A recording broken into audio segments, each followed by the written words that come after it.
St Edmund Hall is a constituent college of the University of Oxford in England. The college has a claim to be the oldest academical society for the education of undergraduates in any university, and is the last surviving medieval hall at the university. The college is located just off Queen's Lane, near the High Street, in central Oxford. History. Like the University of Oxford itself, the precise date of establishment of St Edmund Hall is not certain. It is usually estimated at 1236, before any other college was formally established. It is named after St Edmund of Abingdon, Oxfordshire, the first known Oxford Master of Arts and the first Oxford-educated Archbishop of Canterbury, who lived and taught on the college site.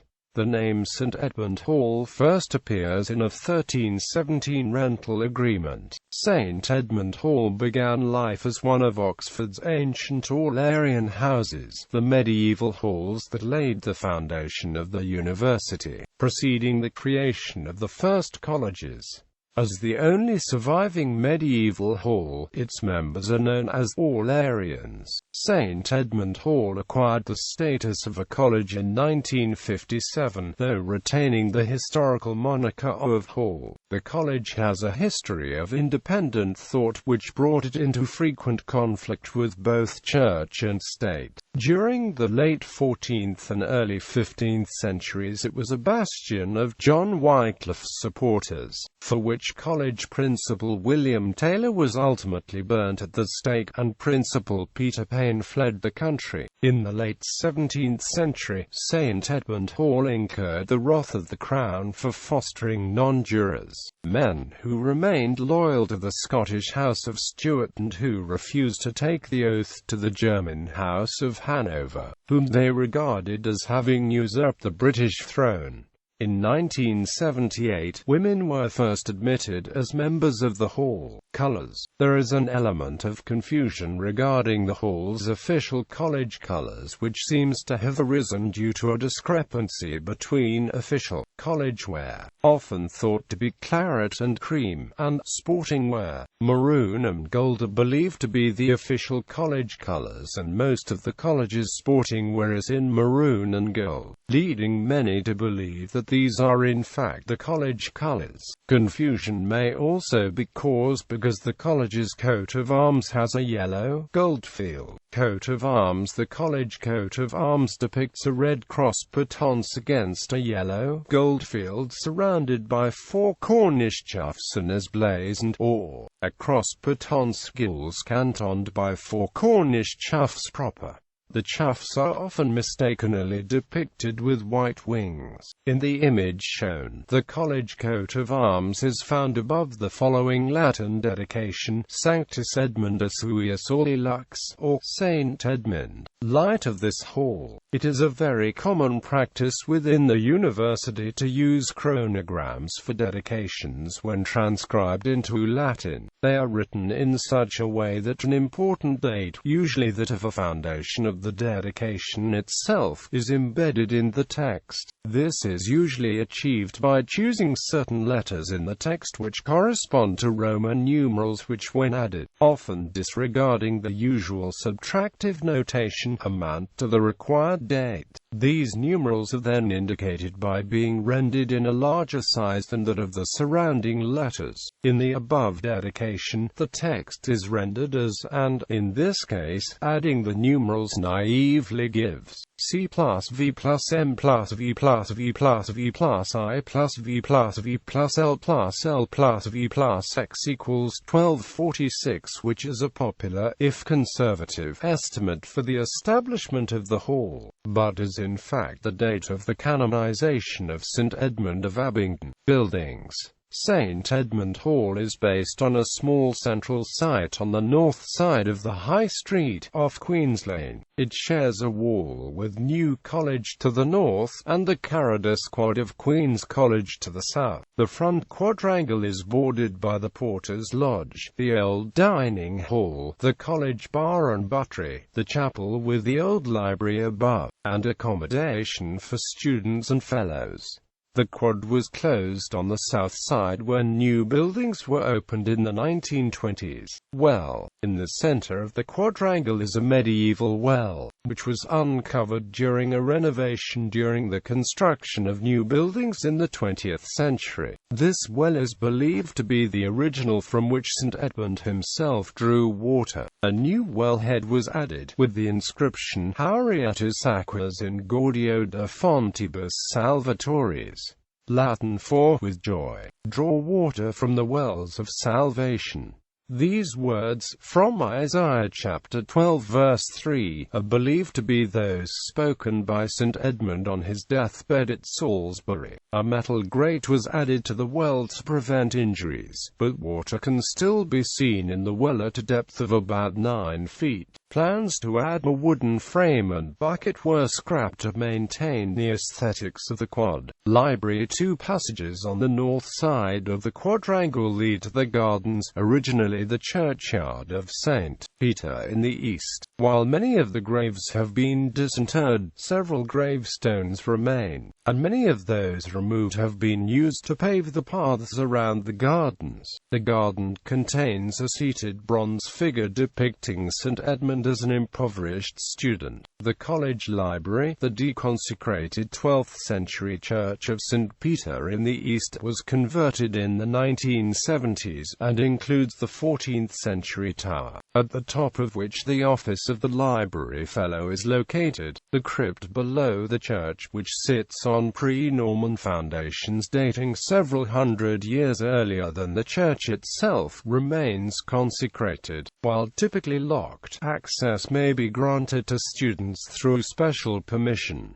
Chaplain Old Library. The east side of the quadrangle contains the Chaplain Old Library. The chapel, considered quite small among those of Oxford colleges, contains a stained glass window which is an example of some of the earliest work by Sir William Morris, and a painting above the altar named Supper at Emmaus by Carey Richards. Above the chapel is the Old Library, the last among Oxford colleges to chain its valuable books, but the first to have shelves against the walls. The Old Library is no longer the main library of the hall, but is used for events such as Fellows' second dessert following special dinners. Modern buildings. One passage through the quad to the east leads to the modern area of the main site, where the dining hall, senior common room, classrooms, and undergraduate accommodation may be found. The dining hall, built in a modern style, seats approximately 230 students and is used daily for breakfast, lunch, and dinner for the student body. On Tuesday and Fridays, a formal hall is also held here, and faculty join students, dining at the high table at the head of the hall. Formal halls are presided by principal if present, or if absent, the bursar, the senior tutor, or most senior fellow present. The fellow presiding dinner is expected to open dinner with the gavel and grace, and close dinner in the same style following pudding, after which fellows retire to the senior common room or old library for second dessert, and students remain at table for a final course of cheese, fruit, coffee, and port wine.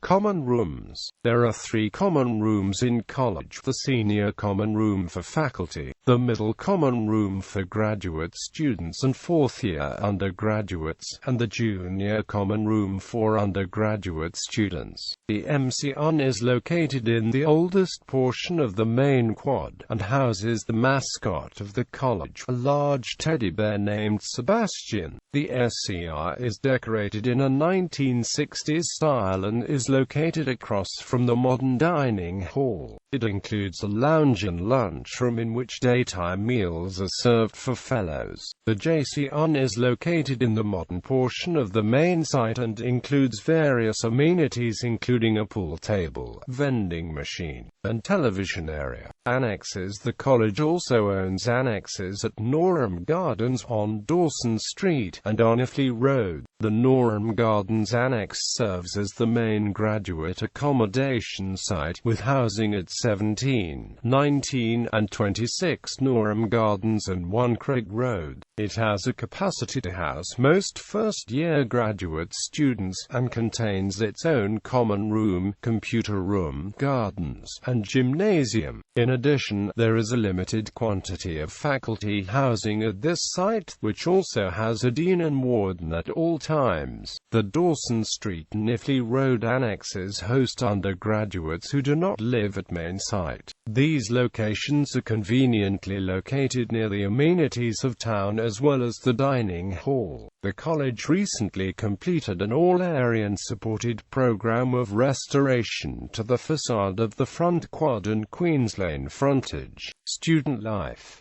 As of 2015, the college had about 400 undergraduate and 350 graduate students. There are student bodies run by committee for both undergraduates and postgraduates, the Junior Common Room and Middle Common Room. Both the JCR and MCR organize regular events, including a program of activities for Freshers Week, dinners and movie nights. Students at St Edmund Hall participate in many extracurricular activities, including creative writing workshops run by Lucy Newland, English Fellow. The college held its first Hall Writers Forum in 2013, a celebration of writing at the Hall, at which many alumni, who are now professional writers, spoke or participated in discussions about creative writing. In 2015, a group of then-current St Edmund Hall students founded the Hall Writers and Artists Gallery, an annual student publication containing a selection of art and literature produced by its current undergraduates. 2 installments of the collection have been produced, with a third due for the 2016-17 academic year. In 2012, Chris Watson was appointed as Director of Music and has introduced a series of lunchtime concerts at the college, together with the 2 organ scholars. He also directs the Hall's active choir, which includes 8 choral scholars. St Edmund Hall has a lively drama society, the John Oldham Society, which took a production to the Edinburgh Fringe in 2012 and worked in Cameroon in 2013 on a community drama project.